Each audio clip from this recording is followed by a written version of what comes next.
Okay, I'm going to say it again. Community. Community is exactly what we need and the words that we need to hear right now, even now, as we are facing the current situation.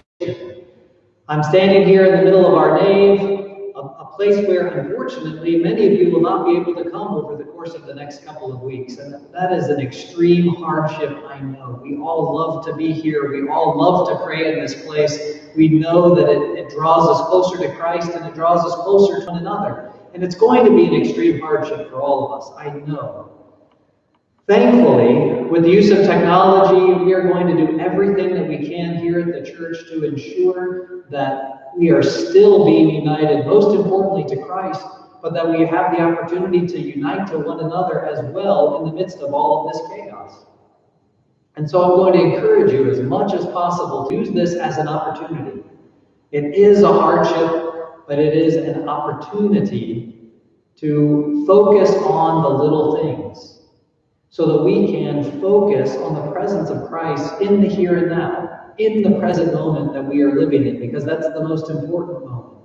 As the world seems to slow down without sports, without large events, without even large gatherings of our friends, everything seems to slow down. It is an opportunity to hear the voice of God in a very meaningful and profound way. And so we're able to then focus on the little things. And by little things, I mean even washing your hands.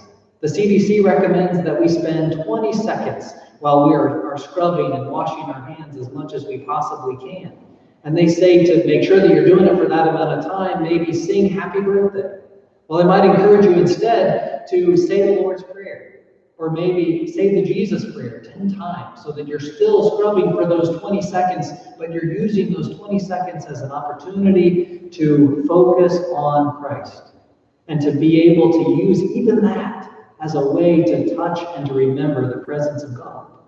As much as you can, don't forget to use also that little thing that you carry around in your pocket everywhere for something that is good. Make phone calls, make video chats.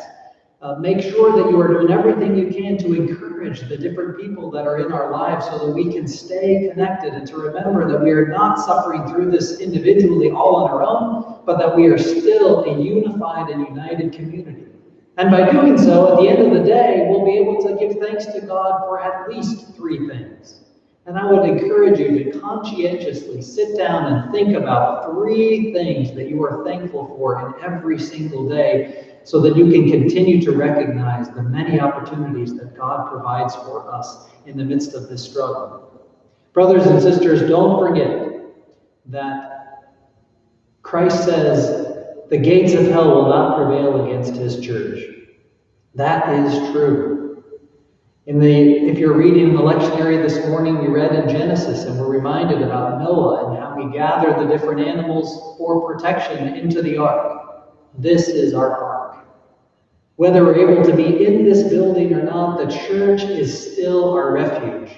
The church is still the ark that is taking us into the kingdom of heaven, taking us into communion with God, and it is still here for us to be able to do that.